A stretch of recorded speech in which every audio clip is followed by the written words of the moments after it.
बहराइच हिंसा मामले में सीएम योगी 360 डिग्री एक्शन मोड में आ गए हैं। आज उन्होंने पूरे मामले में रिपोर्ट तलब की। हाई लेवल मीटिंग के बाद अब बड़े ऑर्डर को लेकर हलचल बढ़ गई है। उधर पिछले हफ्ते जिस जगह पर दंगा हुआ था वहां बुलडोजर वाले एक्शन का ऐसा खौफ पसर गया है कि खुद ही दुकान खाली करने के लिए लोग दौड़ पड़े। ऐसा क्यों है, देखिए न्यूज नेशन की इस खास रिपोर्ट में।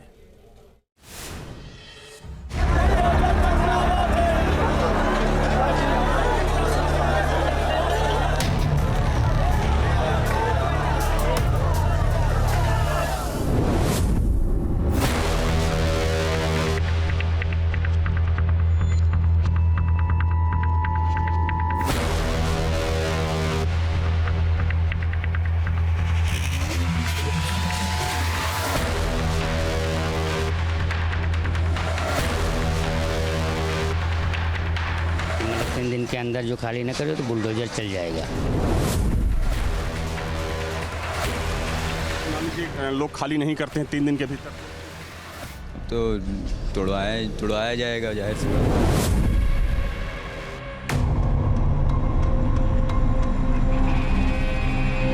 क्या बहराइच कांड मामले में योगी बड़ा एक्शन लेने वाले हैं?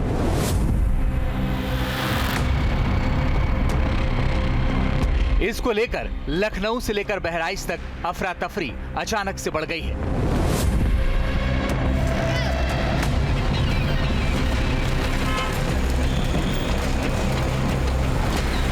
बहराइच के जिस महाराजगंज इलाके में दंगा हुआ था, जिस घर में रामगोपाल का मर्डर हुआ था, वहां देखिए माहौल क्या है। सामान समेटकर दुकानदार दूसरी जगह पर जाने की तैयारी में लग गए हैं।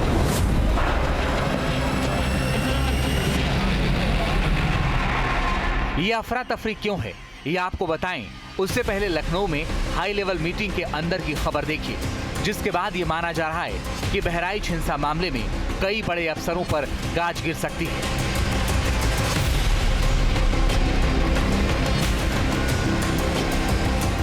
हिंसा के 7 दिन बाद मुख्यमंत्री योगी आदित्यनाथ ने डिटेल रिपोर्ट तलब की और पॉइंट टू पॉइंट पूरे मामले की जानकारी ली।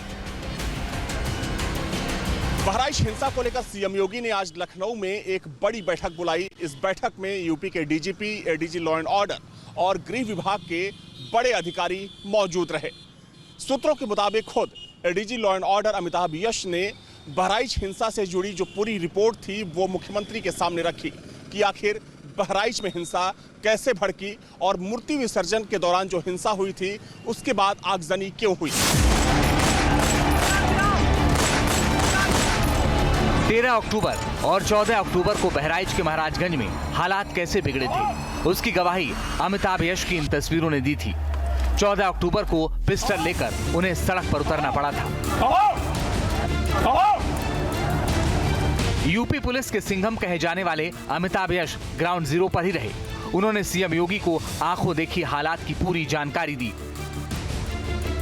बहराइच दौरे के दौरान स्थिति का ब्यौरा योगी को दिया। दंगे के दौरान वहां हालात कैसे थे, क्या कदम उठाए गए। मिश्रित आबादी वाले इलाके में पर्याप्त पुलिस बल नहीं था। कुछ अफसर पुलिस फोर्स के साथ काफी दूर खड़े थे। डिटेल रिपोर्ट और इनपुट के आधार पर लापरवाही बरतने वाले अफसरों पर कार्रवाई हो सकती है। इससे पहले बहराइच जिले के 3 पुलिस वालों पर गाज गिरी थी। सीओ रुपेंद्र गौड़, मैसी चौकी इंचार्ज और हरदी थाने के एसओ को निलंबित किया जा चुका है। इसी लिस्ट में कई और अधिकारियों का नाम जुड़ सकता है। हिंसा में घायल एक चश्मदीद का कहना है कि 13 अक्टूबर को जब पुलिस का लाठीचार्ज शुरू हुआ था, उसके बाद मस्जिदों से मरने मारने का ऐलान हो रहा था, जिससे हिंसा और भड़क उठी थी। अरे पब्लिक तितर बितर होने लगी। उसी बीच में लगभग 5 साढ़े 5 के बीच में दोनों मस्जिदों से अनाउंस हुआ कि अकबर अल्लाह हूँ करके, इसके बाद जो जहाँ मिले उसको मार दो। और मौका जिस मिला तो वो लोग अपने अपने घरों से कोई सरिया राड, कोई बल्छी, कोई भाला, कोई राड और कट्टा आदि बंदूक है अवैध असलहों के साथ सब दौड़ पड़े। चश्मदीद का दावा हैरान करने वाला है। हर एंगल से मामले की जांच की जा रही है। जांच पड़ताल के बीच बहराइच में जहां दंगा हुआ था वहां बुलडोजर की दस्तक होने वाली है। तो क्या समतल होगा सरफराज का कस्बा? यही वो इलाका है जहां 13 अक्टूबर को भयानक हिंसा भड़की थी, लेकिन अब यहां की तस्वीर बिल्कुल बदल चुकी है। आरोपी सरफराज के घर पर पीडब्ल्यूडी का नोटिस चस्पा हो गया है। साथ ही साथ 23 और दुकानों को भी गिराने का नोटिस दिया गया है, जिसके बाद स्थानीय लोग खुद ही अपनी अपनी दुकानों को खाली कर रहे हैं। ये नौबत क्यों आई, पूरा माजरा समझिए। दरअसल बहराइच के जिस महाराजगंज से इस पूरी हिंसा की शुरुआत हुई थी, वहां पर बुलडोजर की कार्रवाई होने जा रही है। लेकिन बुलडोजर की कार्रवाई से पहले ही जिन लोगों को प्रशासन की तरफ से नोटिस जारी किया गया था, उन लोगों ने अपने घरों को और अपनी दुकानों को खाली करना शुरू कर दिया है। इस वक्त मैं महाराजगंज कस्बे में हूं और सबसे पहले यहां की तस्वीर आपको दिखा दूं। ये तस्वीर देखिए। दरअसल जो लोग हैं जिन्होंने अतिक्रमण कर रखा था सड़क पर, अब उसको खाली कर रहे हैं। और ये तस्वीर देखिए, ये अब्दुल हमीद का घर है जो बहराइच हिंसा का मुख्य आरोपी है और जो इस वक्त पुलिस की गिरफ्त में है। दरअसल कल रात में यहाँ पर एक नोटिस चस्पा की गई पीडब्ल्यूडी विभाग की तरफ से और उस नोटिस में साफ तौर पर कहा गया था कि जो यहाँ पर अवैध निर्माण किया गया है, उस अवैध निर्माण को, उस अतिक्रमण को 3 दिन के भीतर हटा लिया जाए, वरना यहाँ पर बुलडोजर की कार्रवाई की जाएगी। अतिक्रमण के खिलाफ कार्रवाई की तैयारी है। इसी तरह आरोपियों के घरों के अलावा 23 बाकी दुकानों को भी 3 दिन का अल्टीमेटम दिया गया, जिसकी मियाद आज यानी शनिवार को पूरी हो गई।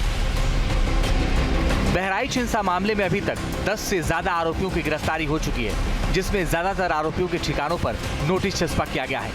अब आरोपी पक्ष के वकील की दलील है कि जब आरोपी जेल में है तो अपना पक्ष कहां और कैसे रखें। जो मुलजिम जेल चले गए हैं वो अपना पक्ष अगर रखने नहीं पाएंगे तो उनको न्याय कैसे मिल पाएगा? उनका घर लूट लिया गया है, घर उनका बंद पड़ा है, दरवाजे पर नोटिस दे रहे हैं, मुलजिम जेल में बंद है, सब जान रहे हैं। उनको अगर उसका पक्ष रखने का मौका नहीं दिया जाएगा तो उसके साथ न्याय नहीं हो पाएगा। और माननीय सर्वोच्च न्यायालय ने जो कहा है, उस न्याय के मकसद से कहा है कि उसका पक्ष रखने के बाद अगर गलत तरीके से निर्माण है तो उसको बिल्कुल तोड़ा जाना चाहिए, लेकिन कम से कम हमारा पक्ष आना चाहिए और हमारा पक्ष नहीं रखने दिया जा रहा है, ये अफसोस की बात है। कुल मिलाकर बहराइच मामले में अगले 48 घंटे में बड़े एक्शन की आहट सुनाई दे रही है।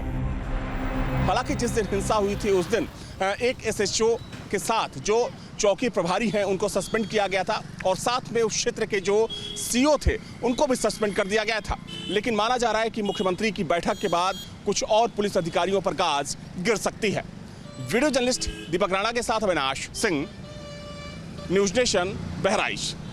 बहराइच हिंसा मामले में सीएम योगी 360 डिग्री एक्शन मोड में आ गए हैं। आज उन्होंने पूरे मामले में रिपोर्ट तलब की। हाई लेवल मीटिंग के बाद अब बड़े ऑर्डर को लेकर हलचल बढ़ गई है। उधर पिछले हफ्ते जिस जगह पर दंगा हुआ था वहां बुलडोजर वाले एक्शन का ऐसा खौफ पसर गया है कि खुद ही दुकान खाली करने के लिए लोग दौड़ पड़े। ऐसा क्यों है, देखिए न्यूज नेशन की इस खास रिपोर्ट में।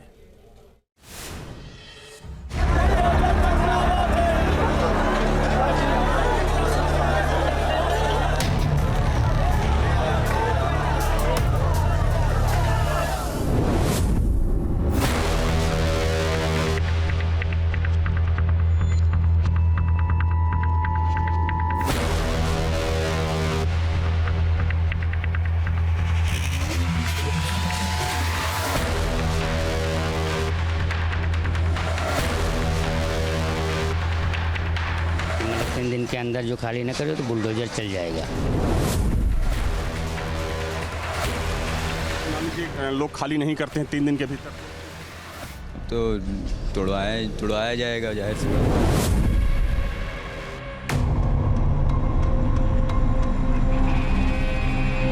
क्या बहराइच कांड मामले में योगी बड़ा एक्शन लेने वाले हैं?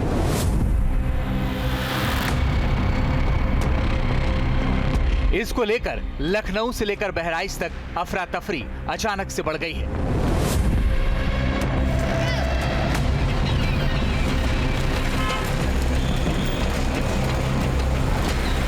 बहराइच के जिस महाराजगंज इलाके में दंगा हुआ था, जिस घर में रामगोपाल का मर्डर हुआ था, वहां देखिए माहौल क्या है। सामान समेटकर दुकानदार दूसरी जगह पर जाने की तैयारी में लग गए हैं।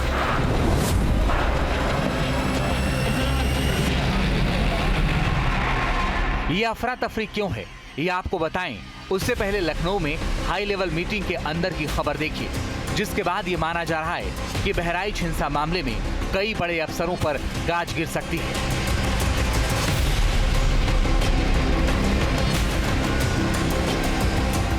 हिंसा के 7 दिन बाद मुख्यमंत्री योगी आदित्यनाथ ने डिटेल रिपोर्ट तलब की और पॉइंट टू पॉइंट पूरे मामले की जानकारी ली। बहराइच हिंसा को लेकर सीएम योगी ने आज लखनऊ में एक बड़ी बैठक बुलाई। इस बैठक में यूपी के DGP, ADG law and order और गृह विभाग के बड़े अधिकारी मौजूद रहे।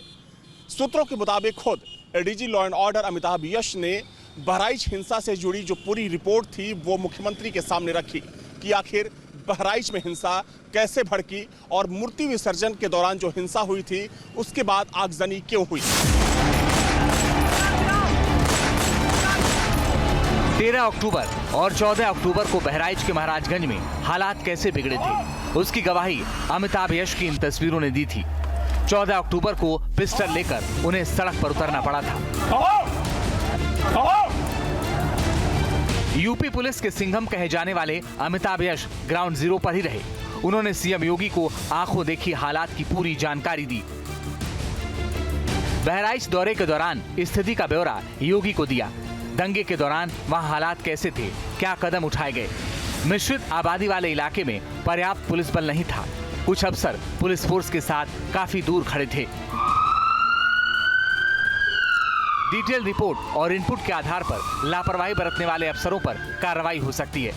इससे पहले बहराइच जिले के 3 पुलिस वालों पर गाजगिरी थी। सीओ रुपेंद्र गौड़, मैसी चौकी इंचार्ज और हरदी थाने के एसओ को निलंबित किया जा चुका है। इसी लिस्ट में कई और अधिकारियों का नाम जुड़ सकता है। हिंसा में घायल एक चश्मदीद का कहना है कि 13 अक्टूबर को जब पुलिस का लाठीचार्ज शुरू हुआ था उसके बाद मस्जिदों से मरने मारने का ऐलान हो रहा था, जिससे हिंसा और भड़क उठी थी। अरे पब्लिक तितर बितर होने लगी। उसी बीच में लगभग 5 साढ़े 5 के बीच में दोनों मस्जिदों से अनाउंस हुआ कि अकबर अल्लाह हूँ करके, इसके बाद जो जहाँ मिले उसको मार दो। और मौका जिस मिला तो वो लोग अपने अपने घरों से कोई सरिया राड, कोई बल्छी, कोई भाला, कोई राड और कट्टा आदि बंदूक है अवैध असलहों के साथ सब दौड़ पड़े। चश्मदीद का दावा हैरान करने वाला है। हर एंगल से मामले की जांच की जा रही है। जांच पड़ताल के बीच बहराइच में जहां दंगा हुआ था वहां बुलडोजर की दस्तक होने वाली है। तो क्या समतल होगा सरफराज का कस्बा? यही वो इलाका है जहां 13 अक्टूबर को भयानक हिंसा भड़की थी, लेकिन अब यहाँ की तस्वीर बिल्कुल बदल चुकी है। आरोपी सरफराज के घर पर पीडब्ल्यूडी का नोटिस चस्पा हो गया है। साथ ही साथ 23 और दुकानों को भी गिराने का नोटिस दिया गया है, जिसके बाद स्थानीय लोग खुद ही अपनी अपनी दुकानों को खाली कर रहे हैं। ये नौबत क्यों आई, पूरा माजरा समझिए। दरअसल बहराइच के जिस महाराजगंज से इस पूरी हिंसा की शुरुआत हुई थी वहां पर बुलडोजर की कार्रवाई होने जा रही है, लेकिन बुलडोजर की कार्रवाई से पहले ही जिन लोगों को प्रशासन की तरफ से नोटिस जारी किया गया था उन लोगों ने अपने घरों को और अपनी दुकानों को खाली करना शुरू कर दिया है। इस वक्त मैं महाराजगंज कस्बे में हूं और सबसे पहले यहां की तस्वीर आपको दिखा दूं। ये तस्वीर देखिए। दरअसल जो लोग हैं जिन्होंने अतिक्रमण कर रखा था सड़क पर, अब उसको खाली कर रहे हैं। और ये तस्वीर देखिए, ये अब्दुल हमीद का घर है जो बहराइच हिंसा का मुख्य आरोपी है और जो इस वक्त पुलिस की गिरफ्त में है। दरअसल कल रात में यहाँ पर एक नोटिस चस्पा की गई पीडब्ल्यूडी विभाग की तरफ से और उस नोटिस में साफ तौर पर कहा गया था कि जो यहाँ पर अवैध निर्माण किया गया है उस अवैध निर्माण को, उस अतिक्रमण को 3 दिन के भीतर हटा लिया जाए, वरना यहाँ पर बुलडोजर की कार्रवाई की जाएगी। अतिक्रमण के खिलाफ कार्रवाई की तैयारी है। इसी तरह आरोपियों के घरों के अलावा 23 बाकी दुकानों को भी 3 दिन का अल्टीमेटम दिया गया, जिसकी मियाद आज यानी शनिवार को पूरी हो गई। बहराइच हिंसा मामले में अभी तक 10 से ज्यादा आरोपियों की गिरफ्तारी हो चुकी है, जिसमें ज्यादातर आरोपियों के ठिकानों पर नोटिस चस्पा किया गया है। अब आरोपी पक्ष के वकील की दलील है कि जब आरोपी जेल में है तो अपना पक्ष कहां और कैसे रखें। जो मुलजिम जेल चले गए हैं वो अपना पक्ष अगर रखने नहीं पाएंगे तो उनको न्याय कैसे मिल पाएगा। उनका घर लूट लिया गया है, घर उनका बंद पड़ा है, दरवाजे पर नोटिस दे रहे हैं, मुलजिम जेल में बंद है, सब जान रहे हैं। उनको अगर उसका पक्ष रखने का मौका नहीं दिया जाएगा तो उसके साथ न्याय नहीं हो पाएगा। और माननीय सर्वोच्च न्यायालय ने जो कहा है उस न्याय के मकसद से कहा है कि उसका पक्ष रखने के बाद अगर गलत तरीके से निर्माण है तो उसको बिल्कुल तोड़ा जाना चाहिए, लेकिन कम से कम हमारा पक्ष आना चाहिए और हमारा पक्ष नहीं रखने दिया जा रहा है। ये अफसोस की बात है। कुल मिलाकर बहराइच मामले में अगले 48 घंटे में बड़े एक्शन की आहट सुनाई दे रही है।